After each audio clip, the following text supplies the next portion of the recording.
Hello, everybody. Welcome to another session of Wacom Webinars. We're going to let the room fill for a little bit while all of you sign on. Hi, Laura. Hello.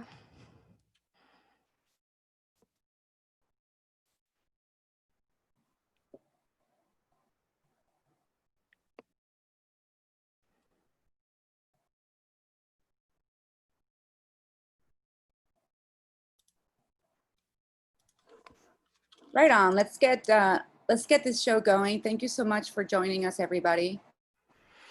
This has sort of been a 3D week at Wacom. We're dedicating this week to really diving into the basics of 3D sculpting, 3D design, and today, Laura Hohman from Nickelodeon Animation will be giving us a CG 101 and really diving into the basics behind the key programs all aspiring 3D artists must get familiar with. We're talking about ZBrush, Substance, and Maya. I'm your host, Elizabeth Garcia. This will be a 1-hour session with a short Q&A at the end. Please use the Q&A feature in Zoom to submit your questions. The chat moves too quickly. And we will be recording this session and later posting it on YouTube. It's also being broadcasted live on Facebook. Hello to all of our Facebook friends. Thank you for joining us. Please follow Laura on Instagram at Live with Wincy. She also has some of her work on her online portfolio, which we'll be sharing on the chat so you can check her out. And as always, we have some specials for our North American audience watching today on B&H and Annex Pro. Using the codes you see on your screen, we'll be re-sharing this at the end of this session for you to take advantage of some savings for the Wacom One, a great tool for students. That's all for me. Laura, I'm gonna stop sharing my screen so you can start teaching us some basics. Great. All right, let me share my screen.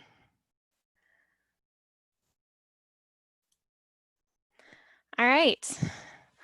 Hi, everyone. I am super excited to be here and to chat with you guys.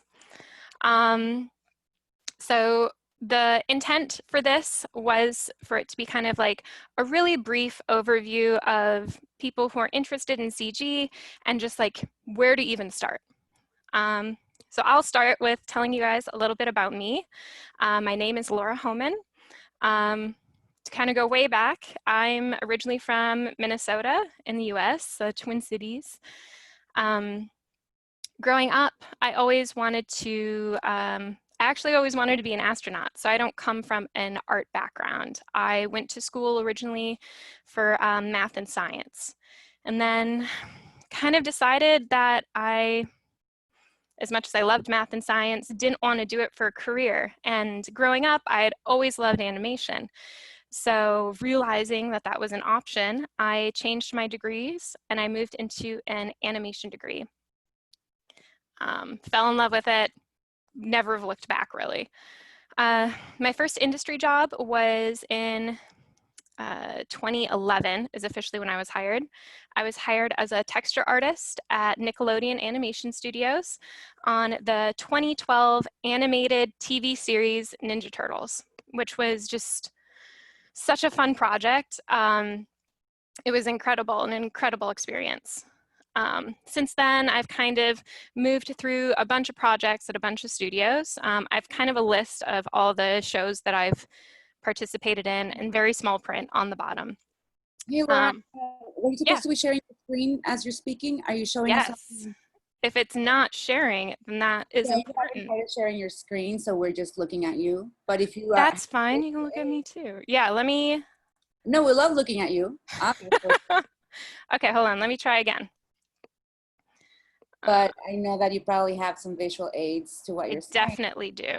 Thank you. Let's try this. Do you see my screen now? Yes, we see your screen now. Thank you so much. Of course, thank you. Okay, cool. Well, this will be much better to see. There we go. So this is a bit about me. Bottom of my screen here, there are some projects that I've worked on at various studios. And a lot of the images that Wacom and Elizabeth have been showing have actually been promotional art from short films that I've participated in. So that's something too that I spent a lot of my time on and been involved with, is helping out with different short films, which has been like a really fun side project on top of working. So that's just a little bit about my background. Currently, I am still at Nickelodeon Animation. I'm a CG supervisor on a current show, and it's been really fun. So now I have a much wider view of CG animation as a whole at a studio. So we will move forward. So I wanted to start, these are all just random Google images. I don't own any of these images, of different things that CG animation are used for, you know? It's not just really cool animated shows, really amazing 3D games, but you know, CG is also used for green screen, for medical visualization, for automobile and products. So, you know, why should you be interested in CG? Well, you know, it's everywhere. Some of my favorite CG is what we call invisible CG, similar to that car picture. If you didn't know that car wasn't there, you wouldn't know it was CG. So computer graphics are just used across all mediums, across all industries. So it's something really good to be knowledgeable about. Obviously, you guys are all here listening to me. Thank you. So you must be interested. How do you start? So I'm going to go over a super high level process of, you know, if you don't have any experience in CG whatsoever, the 2-3 programs I really recommend you look into, as well as what they're used for and kind of how to use them. The 3 programs I really recommend are ZBrush, Substance Painter, and then Autodesk Maya. Before we do that, I really want to just like reiterate concept. Having concept for whatever it is you want to do is like so essential and important. It's a key step to creating anything in CG, is to have a real basis and grounding and a plan.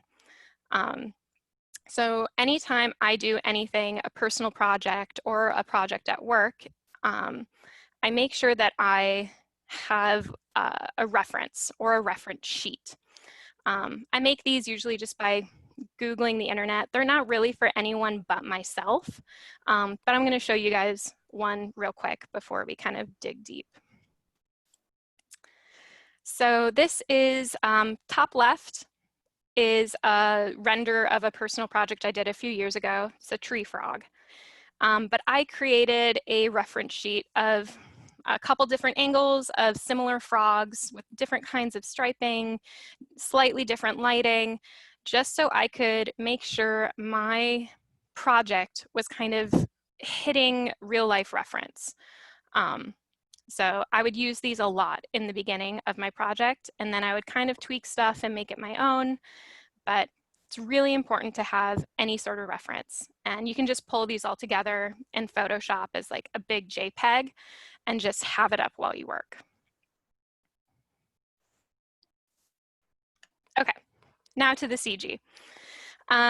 Step 1, when you start out in CG, and let's say you want to do a project, you're going to need to start by creating a CG model. I really recommend using ZBrush for this if you have no experience in CG modeling. So I have, this is a time lapse of me creating a skull in ZBrush. This was actually from my very first ZBrush class. So you can kind of see me as a beginner blocking in shapes. The fun thing about ZBrush is that it's a lot like using clay or Play-Doh or anything that's like super tactile. With ZBrush, you are using brushes to add, remove, and move around just clay. It's really intuitive, and you can create a ton of different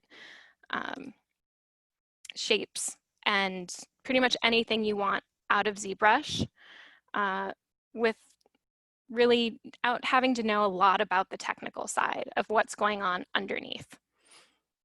You can see here in this time lapse as well that I have reference front and a side of a skull. Again, kind of just reiterating how much easier your life will be if you have a real clear goal when you're working in CG. And you can kind of see me moving around the geometry and pushing it and pulling it until I kind of had a shape I was happy with. That probably took me, honestly, because it was my first class, maybe 2 hours. It's a long time, like for a professional to make something like that. But as someone who's entry level, you know, watching time lapses like these, like take them with a grain of salt, because most of the time when you find time lapses online, these are like seasoned pros who do this day in, day out, and they, because they're sped up, they go by like that. So if you're opening ZBrush for the first time and trying to make something or anything, don't get discouraged, because it has a little bit of a learning curve, but once you get going, it's really easy to try and make something. So ZBrush is made by Pixelogic. I really recommend this over other software to create models because, like I said, it's much more like sculpting. What you're doing is you're moving around volumes, so it's much more like clay, something that most people have experience with. And it's really, really good for organic shapes, especially as a beginner, which would be anything that's like natural. If you're trying to go into ZBrush and make like transformer robots or something, you might have a bit harder time as a beginner, just because of, it'd probably be really hard to make a transformer out of clay and trying to keep those sharp edges. So it's kind of that same concept. There's a lot of amazing resources for ZBrush online. I believe Elizabeth told me that there was another webinar just on Tuesday of someone doing some ZBrush. So there are a lot of options out there for finding streams and tutorials. At the end of this presentation, I have a list of a couple of my favorite resources that I go to and I use for just, you know, trying to remember how to use this software. As a CG supervisor, I jump into pretty much all programs that all of our artists use at one point or another during my week. So I might go 3 months without jumping into ZBrush. So I'll usually watch a tutorial as a refresher before I go in, just to make it that much faster once I have to change or adjust something. ZBrush is something that is pretty industry standard as well. So if you're looking at trying to learn software that people in studios or other professionals are using, that would be ZBrush. I'd say pretty much almost anyone I know who does CG will use ZBrush. At the bottom of this slide, I just quick searched the current pricing because I know if you're a student, pricing is really important. This is what I found for, at least for the US, on their website right now. So please take it with a grain of salt. It might change or it might be different wherever you're located. But ZBrush is about $40 a month. There's a student version or a student discount you can get. And currently I saw a 45-day free trial. Download all the free trials you can because they are the best way to learn a program, hands down. no risk. So once you have something like that skull or any sort of geometry from ZBrush that you're happy with, and you want to move next forward into the pipeline, the next thing you would do with that geometry is texture or surface it, which is actually what my specialty was. So I'll probably should go a little more in depth on this just because I'd consider myself more of an expert on this step than in modeling. If I could recommend just one software for anyone to have for doing surfacing, it would be Substance Painter. I discovered Substance Painter back in 2016, 2017 is really when I started using it in depth. And it's an amazing software that I would say has just blown past all of the competitors for doing surfacing in the last several years. Back in 2017, Substance likes to run a lot of contests.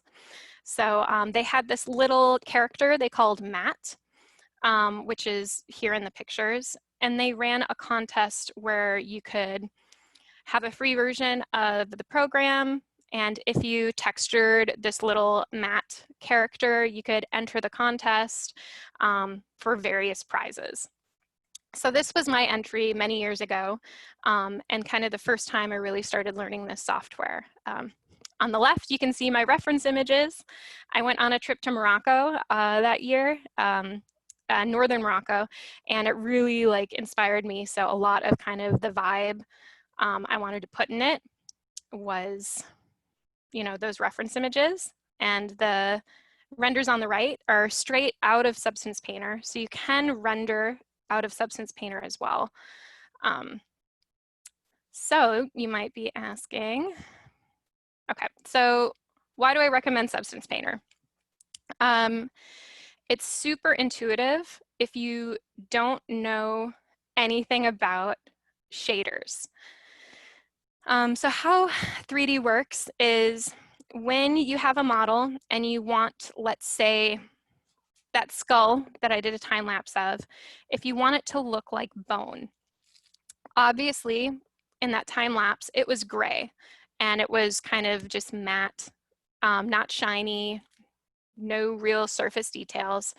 And instead you want it to look like a skull, bone with some cracks or being porous. You would have to add all that information with different texture maps and shaders to back them up in a 3D program. So instead of knowing every piece of that, Substance Painter is great because you can literally drag and drop pre-made materials onto your models, and it will get you a really, probably 70% of the way towards a final look that you're probably happy with. There's an extensive online substance source library that if you become a monthly user of the software, you usually have access to quite a few of that. And again, this program is pretty industry-wide. It's used a lot in games and television, and even some feature animation studios are really starting to use it. So there's a lot of tutorials out there.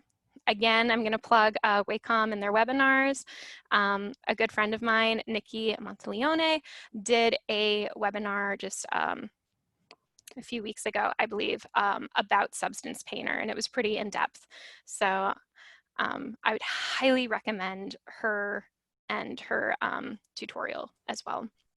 I'm going to share it right now in the chat, you guys, the Nikki Monteleone webinar on Substance Painter, because it was really great. Yeah, she's incredible. She's a coworker of mine, so I recommend her hands down.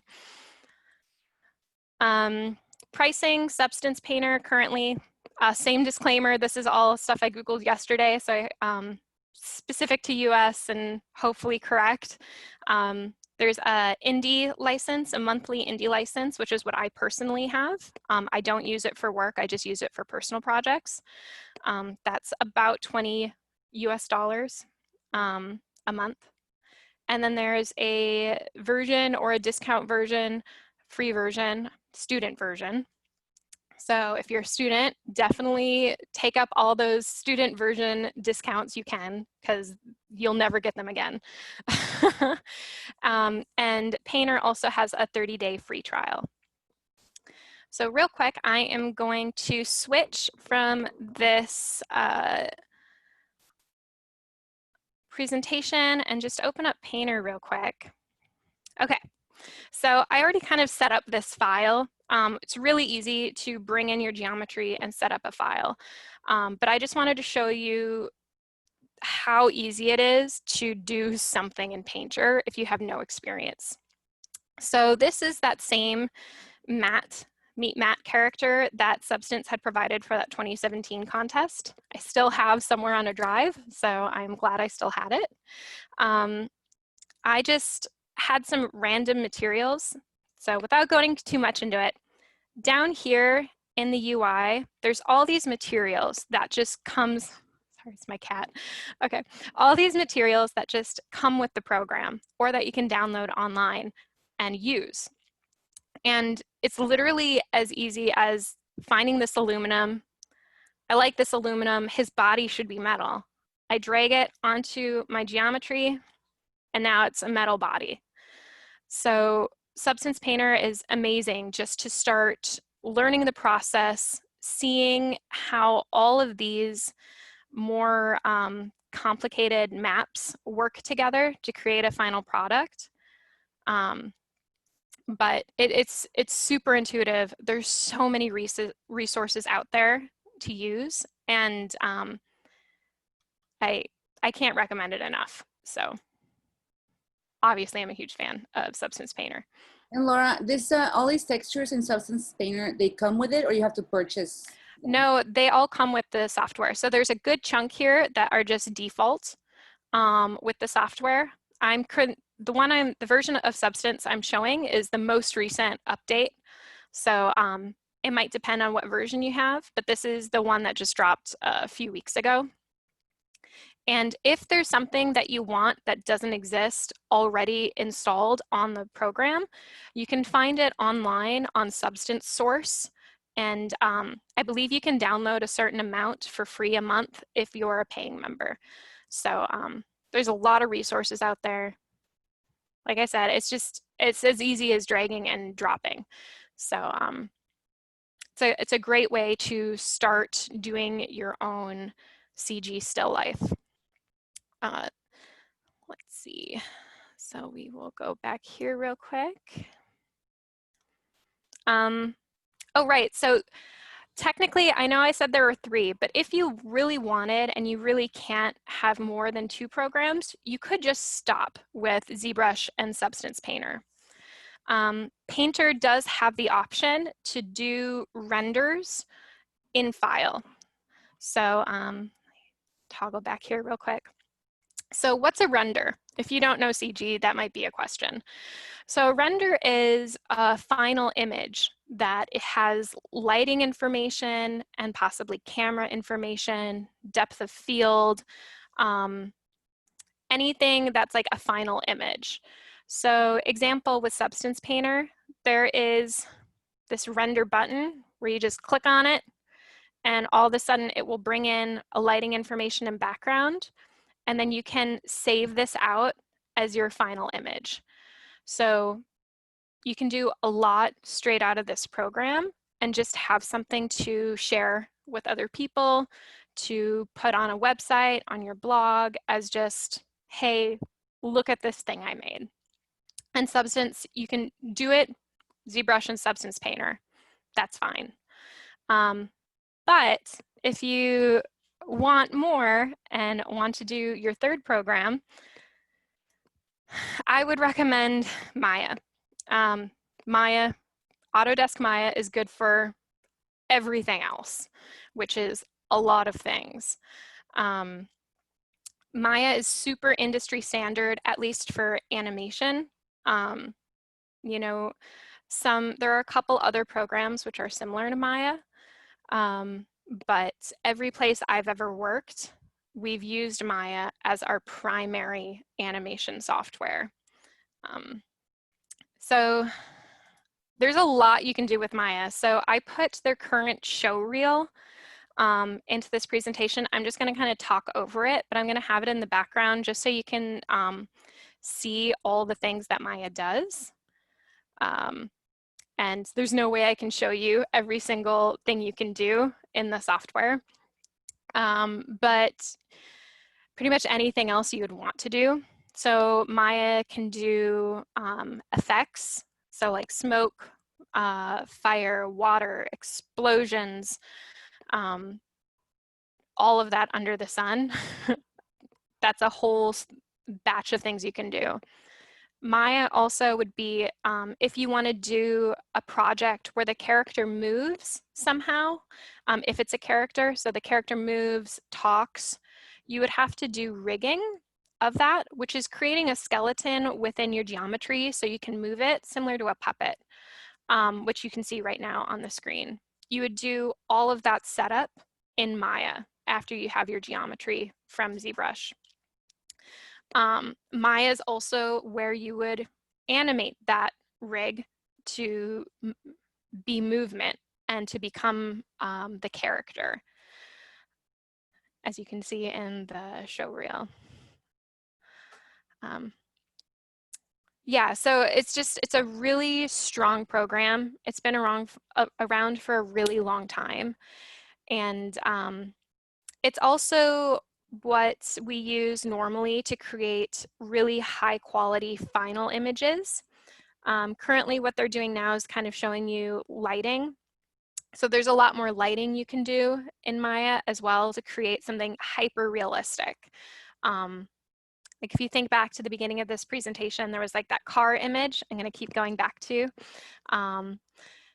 You wouldn't know that was CG unless someone told you.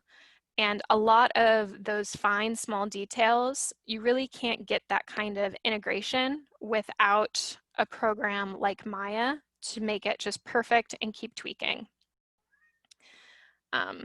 So yeah, lots of options in Maya and lots of things you can do. Hey, Laura, when you are making models in these softwares, Pavida wants to know what is the file type that we should use on our models so that they can work on all three software. Yeah, that's a great question. So from ZBrush, you usually want to export an OBJ, or if you can export an FBX, that is best, because Substance Painter really wants to use an FBX file when you bring it in. So that way it's just going to be the same file you take out of ZBrush, you then take into Substance Painter. And then Maya can read almost any file format. So FBX or an OBJ, both of those is fine to take from Substance or ZBrush and bring back into Maya. And then Maya would kind of be your final software where you put all those pieces together to create your final image or final animation. I hope that helped. Thank you. Yeah, of course. And is it possible to animate using ZBrush and Substance?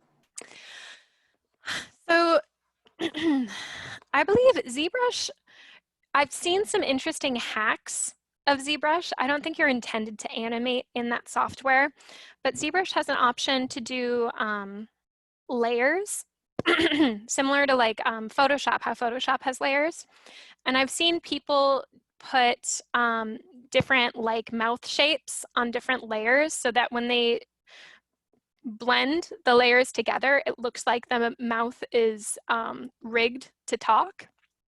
There's some really interesting kind of like workaround hacks that you can find online, but there's not a ton of control you can have in ZBrush to do that. So I wouldn't really recommend it. It's interesting, possibly, but it's better to do all of that in Maya. And then Substance Painter, no, not really. It's strictly kind of for like a still frame image. That's really what it's used for. Thank you. Yeah. Okay, so Autodesk Maya. Why do I recommend it? It's really an all-in-one program.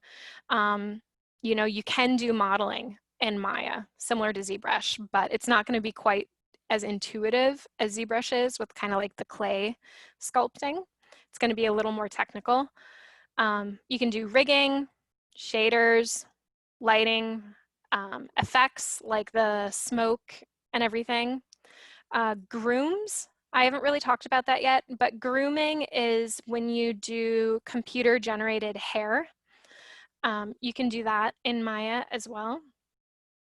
Simulations is when you have like cloth. Cloth by default doesn't move, but you have to create a scenario where you have real world physics, and then your cloth can kind of move when you animate like it would in the real world. It's pretty incredible, everything you can do in the program. So there are just so many tools and so many skills and so many options with Maya. And it's really currently still the industry standard. Pretty much most studios use this software. And because of that, there are a lot of videos on how to get started, and probably every single facet, every single step of what you can do is documented. I'll personally say the only real downside of Maya is it's a bit more expensive. US monthly price is around $205 a month. Students, again, if you're a student, like download it. There's, I'm pretty sure there's, I think it said there's a 1-year free trial if you're a student at an accredited school. So again, you'll never get another free version of this software unless you're a student. And there's also a 30-day free trial.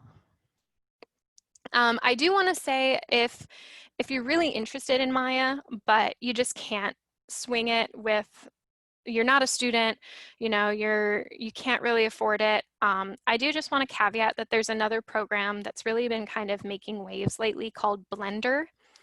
It's completely free open source program that's fairly similar to Maya, whereas it's an all-in-one software. You know, if you can't do Maya, I would recommend at least getting that program Blender, because it's a bit newer. I'll say newer because like before it was just considered like the indie version of Maya, but it's really been becoming more and more powerful and backed by more studios. So that's worth looking into as well. Blender. Yes, a lot of people on the Q&A were asking your thoughts on Blender, and Yeah, I hope that that was sufficient. So you recommend it as well? I do. The only reason I didn't include it over Maya is just because this is the program we use in studio. You know, it's just like expected that you still know how to use this software. But overall, if you're just creating things for yourself, totally do Blender. Blender is doing some really interesting things. Like they have a whole thing called Grease Pencil, which is just like this really cool vector-based drawing in CG 3D space. It's completely worth going into, and for the price difference, like I have it installed myself, and I've been toying around with it. Though I'll admit I haven't created a full product in Blender yet. I've mostly just kind of like, I like to download everything I can and kind of dip my toes into it and like see what it is, and play around with programs. I take it as part of my job as a CG supervisor to make sure I understand everything that's out there, and that what we're doing on my show is that we're using the software that makes the most sense. So if something else comes along that makes more sense for us to use, I want to know. So Blender's on my radar for sure. What about Cinema 4D? Have you used it? Yeah, when I was in college, I went to an art institute in Minnesota. I interned at a commercial house, and they used Cinema 4D. So a commercial house is a studio that mostly does commercials.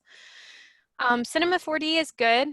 If you plan on working at a commercial studio or something that's much smaller with faster turnarounds, they'll probably use Cinema 4D, as well as anything that does like motion graphics. So if you do like a title intro for like a cooking show or something, and you see like the fork come in and like slam into the meat, like that's probably done in Cinema 4D. So it all really depends on, you guys. Like, what is it that interests you about CG? And really kind of tuning in on what your passion is and learning what the software is for that specific avenue of CG. I would say 80% of CG uses Maya. And then the other kind of smaller percents use Cinema 4D or 3ds Max.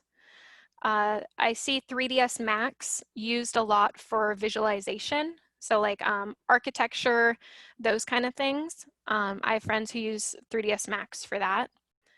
And then there's gaming, which I'm going to kind of put in a whole separate thing because they use real-time programs like Unreal, which is kind of a whole different beast. But it's still good to know Maya, no matter which avenue you want to go in, which tends to be why I think this is kind of the safer bet for an all-in-one program.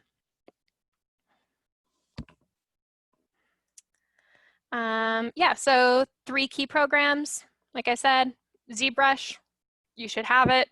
Substance Painter, it is so easy, and the learning curve is so small in Painter to be able to create something that you're happy to show other people. And then some sort of all-in-one program, which I recommend Maya.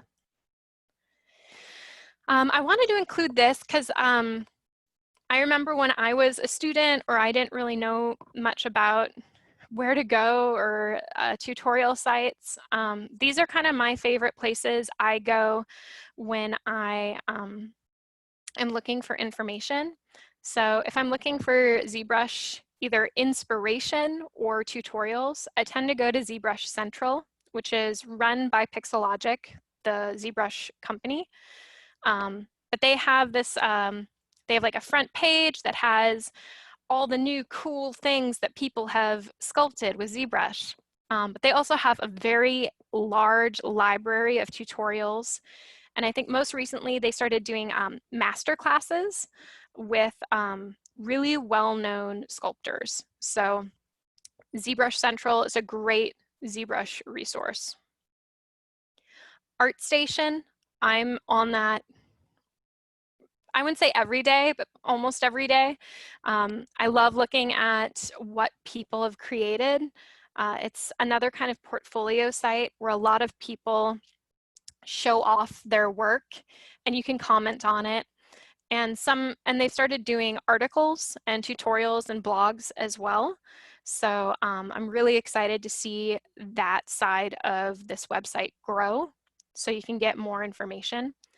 But ArtStation isn't just for like people who are amazing. You also see a lot of entry-level art and stills in ArtStation, which I think is really exciting because I remember being really afraid to post my first CG render, my first still, anywhere online because you look everywhere and all these people are incredible and talented and so just like everything is so realistic and detailed. And like, I created this skull, in my first ZBrush class, but ArtStation's a really welcoming community where you can post something for the first time and say, hey, I've never done this, but here it is.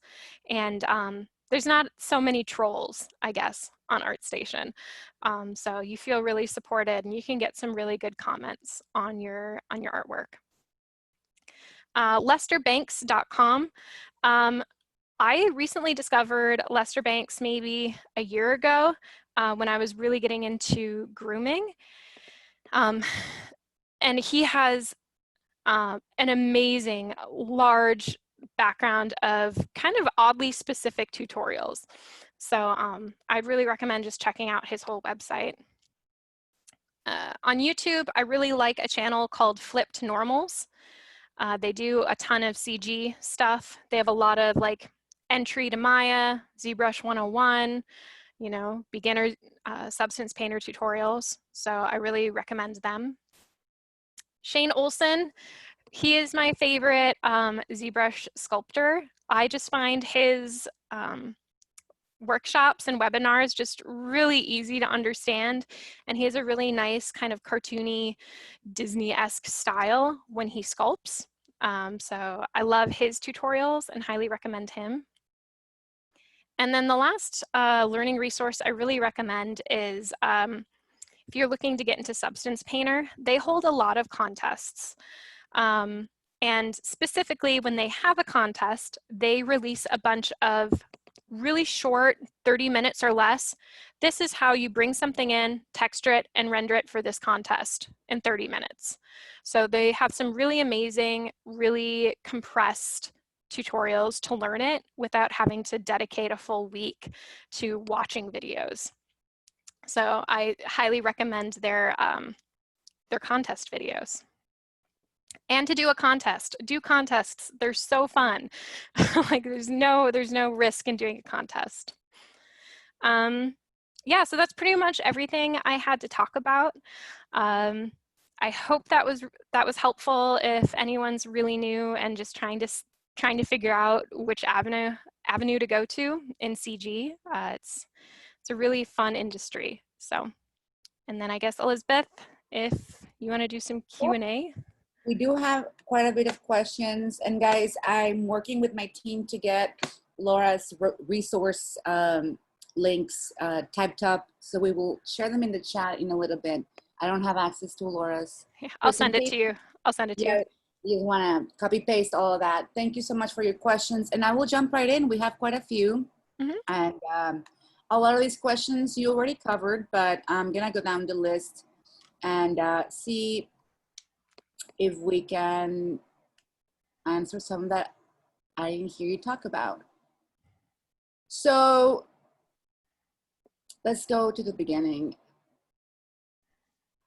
What was your transition like from a STEM field to the entertainment industry? Oh, it was so interesting. I'll actually admit it was difficult. I'd always been really introverted growing up in math and science. I wanted to be an astrophysicist, so I was like super into books and, you know, like astronomy, and it was just such a different, I mean, math and science is still collaborative, but not the same way animation is. In animation, we are constantly talking to each other. There's constant critique and feedback on your work, so you have to really learn how to communicate, and you have to learn not to take things too personally.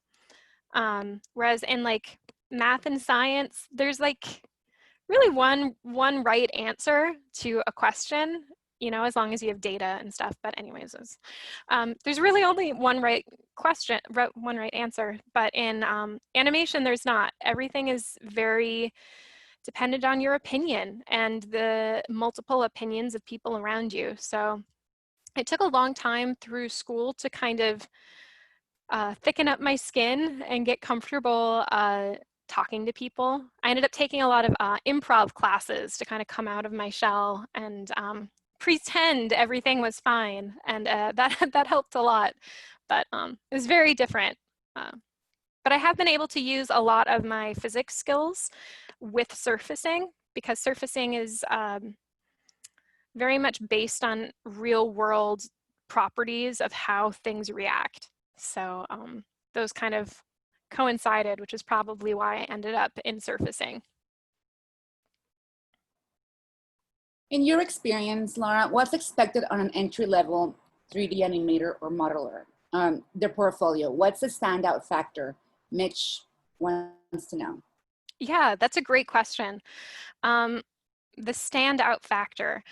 I think the most important thing you need to do when you are applying for an entry-level job, I'm going to just take modeling as an example, just because we kind of talked about modeling. versus animation, is one, make sure you know the studio you're applying for and what it is they're making. At Nickelodeon, we have, I'd say we're blessed with having very different styles of CG shows in our pipeline right now. Visually, everything looks very different, which is amazing. But let's say you were applying to Disney, everyone knows Disney, they have a very specific look. So you would want to make sure in your reel that you were applying with that you had things that looked like what they're already doing. Versus if you're applying at Nickelodeon, you know, it'd be great to have a diverse portfolio of different styles. You know, something that's super preschool or super cartoony or super like realistic. Like we like the variety versus other studios have a very, you know, a very strong, clear brand when it comes to their CG. So I'd say that's the most important thing, is just to really tailor your projects to the studio you're trying to get into.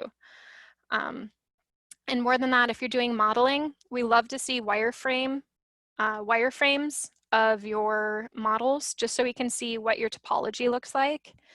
And reference. It's actually great to include whatever reference you used, just so we know what it was you were trying to, what you were trying to do.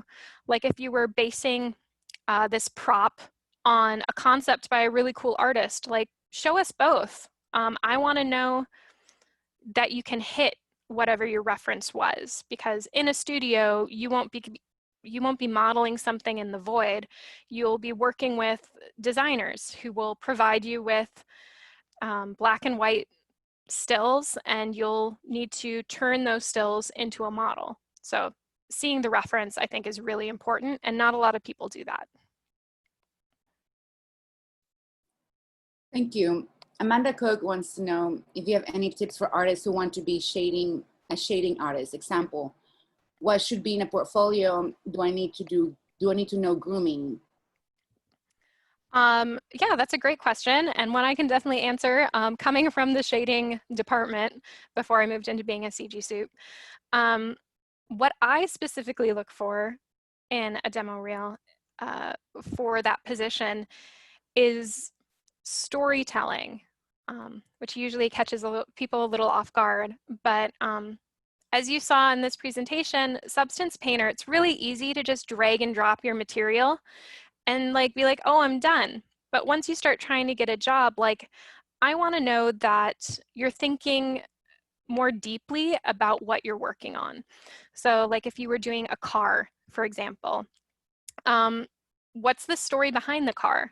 Was this a family car that was, you know, used on a cross-country trip? If it was, like, then you would see some dirt, maybe some rust, some cool scraped up bumper stickers from wherever it was they went. It's like those little details that help tell a story are the things that really stand out for me in a portfolio, because it means more than just being able to surface. You're also an artist, and you kind of have that way of thinking, and that's really important because it's hard to find.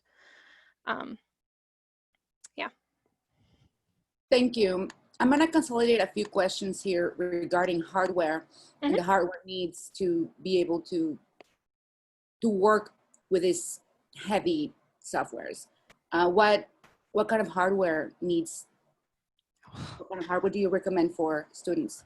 Oh man, I'll admit that's probably the question I'm worst with, is hardware. My husband builds my computers for me. Yeah, it is expensive to be able to really do high quality rendering of graphics. I think currently, what am I running? I'm running a PC. I have a GeForce GTX 1080 card. So like, it's not anything new. I don't have an RTX card, which is like a very expensive graphics card. So I'm still doing it with a computer that's probably 2 or 3 years old now. But you definitely have to be on top of it and like upgrade pretty frequently. I probably upgrade and build a brand new computer every 5 years from scratch. So it's definitely an investment, but it's one of those things where, like, you know, this is my career. So I will invest in it. But if you do find that you have a computer and it's not able to, let's say, run Substance Painter, there's ways around it. There's other programs you can use. Substance Painter in particular is a heavier processing software. You know, it's just that ability to instantaneously switch over materials and update can take a lot of hardware. So if that's not a good option for you, just find a different program. It's not a huge deal. Is there a difference how these programs work on either Mac or PC platforms? Ooh, that's a good question. I have never used any of these on a PC, but I do know people who have. So I would not recommend using a PC for a lot of these, mostly because of the way PCs set their file paths. So this seems kind of separate, but we don't tend to use PCs in studio for CG graphics because there are like really little things that will break our pipeline. Example, in a PC, you're able to add a space in like your file path. And then if you take that same thing and you do it in a Mac, you're able to do that. If you take that same thing and you transfer it to a PC, it'll like break stuff. So I would just recommend, if you're really interested in CG graphics as a career, to have a PC or Linux. A lot of studios use Linux. I've never used a Linux setup, but usually the studios that have their own proprietary software use Linux. So, but Macs are great for you know, for design and photography and stuff. So if that's what, again, if that's what you have, you know, use it. Like, it's totally fine. For now, if you're just creating art for yourself, it's enough, you know? But if it's something that you're really looking towards moving it as a career, I would recommend a PC over a Mac if you're doing CG. Right on, thank you. Mm-hmm. When looking into getting, Alice Yang wants to know, when looking into getting industry experience or job, how do you feel about unpaid internships? Do you think they are valuable? Is it possible to get industry experience without one? Yeah, I try not to rant too much about that one. I am not a fan of unpaid internships. In Los Angeles, like, I'm not going to get too much into the politics, but we do have a union for animation. So there's a lot of, you know, history and background and pride for being in this industry.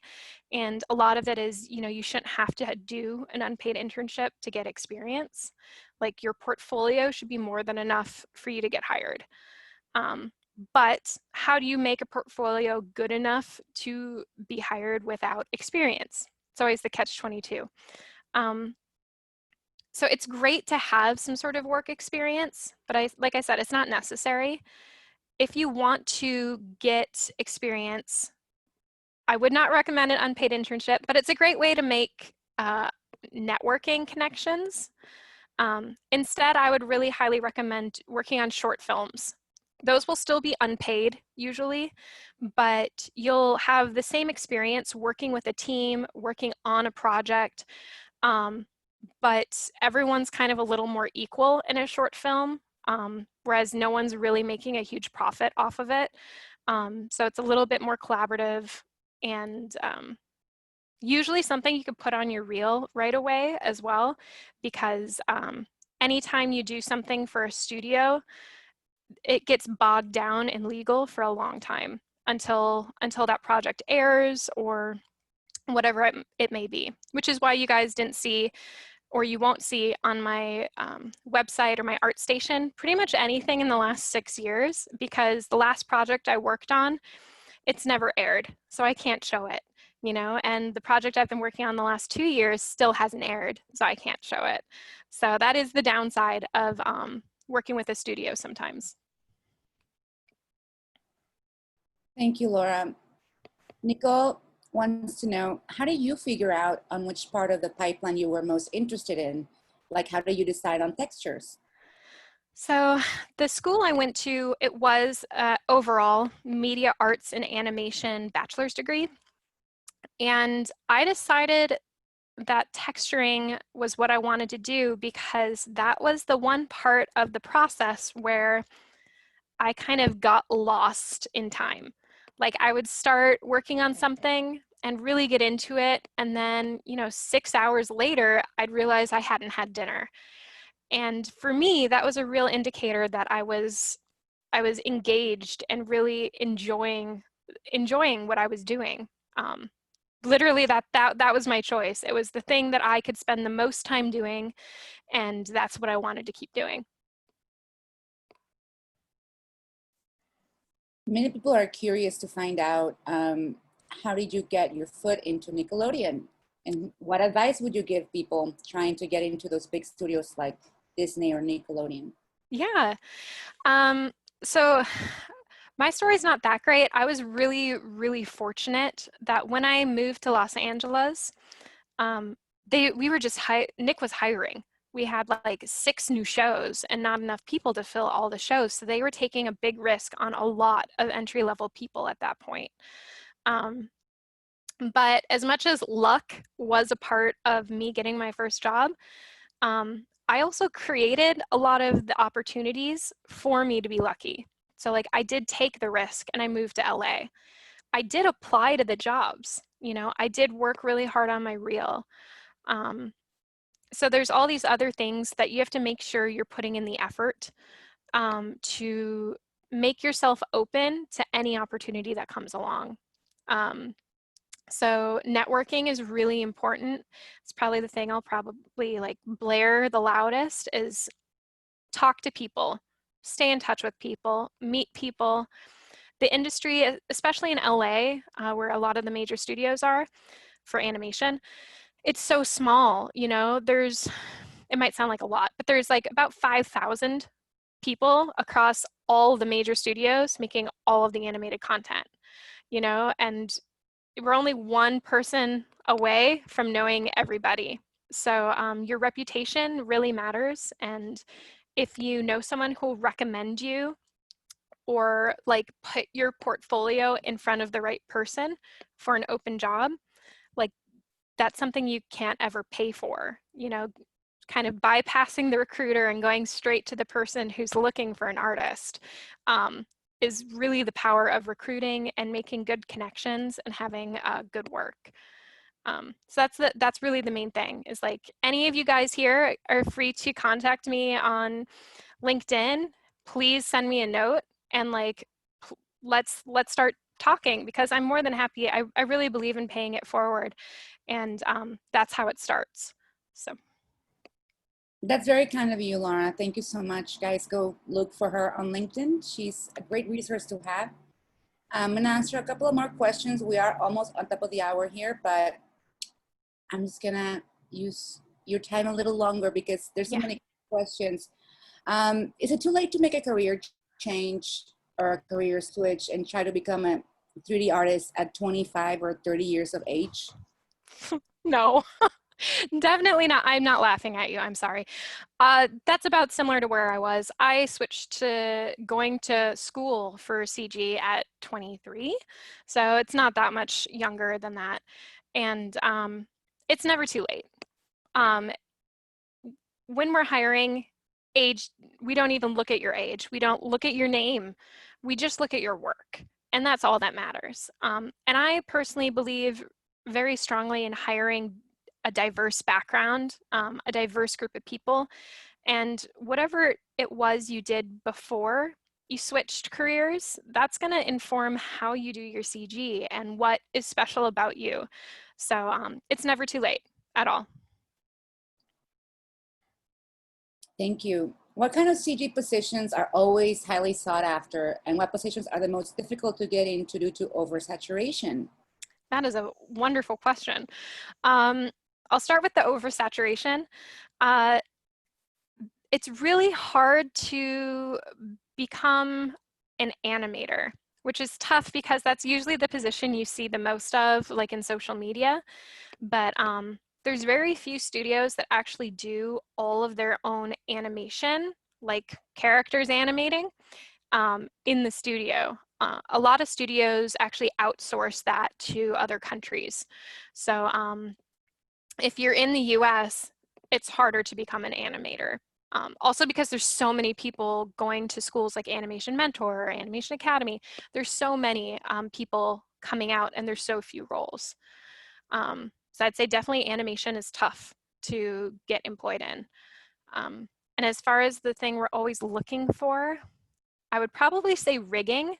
A rigging TD, so someone who's really technical, who understands coding, as well as like how to properly paint weights and skinning and doing really cool, complicated rigs.